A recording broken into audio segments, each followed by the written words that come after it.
السلام علیکم ورحمۃ اللہ وبرکاتہ۔ معزز ناظرین کرام، آج کی ویڈیو عشر کے متعلق ہے کہ جو گندم زمین سے اگائی جاتی ہے تو اس کا عشر کتنا بنتا ہے۔ اگر گندم بارش کے پانی سے اگتی ہے تو پھر کتنا عشر بنتا ہے۔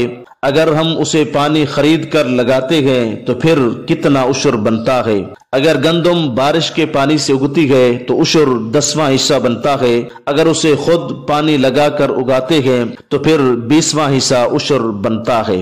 مثلا ہر ایک 100 من میں سے 5 من گندم عشر بنتا ہے ایسی زمین سے جسے خود پانی لگایا جائے، جو کہ 20واں حصہ ہے، اور ہر ایک 100 من میں سے 10 من گندم عشر بنتا ہے ایسی زمین سے جو بارانی بارشی پانی سے زمین سے گندم پروان چڑھی ہو، تو یہ 10واں حصہ ہے جو کہ عشر بنتا ہے۔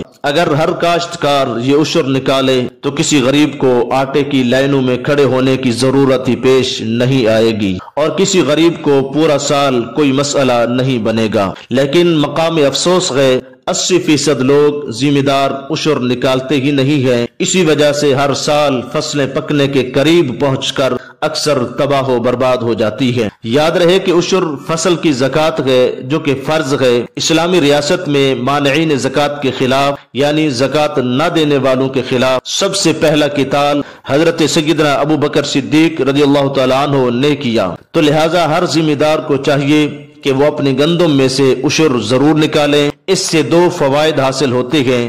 ایک تو ذمہ دار کا اپنا مال پاک اور صاف ہو جائے گا شریعت کے حکم پر عمل کرنے کی وجہ سے، اور دوسرا غرباء و مساکین کا حق پورا ہوگا اور وہ احسن طریقے سے زندگی بسر کر سکیں گے۔ اللہ کی راہ میں ضرور خرچ کیا جائے تاکہ معاشرے میں مال کی گردش بہتر ہو اور غریب طبقے کے لیے اناج کی قلت نہ ہو۔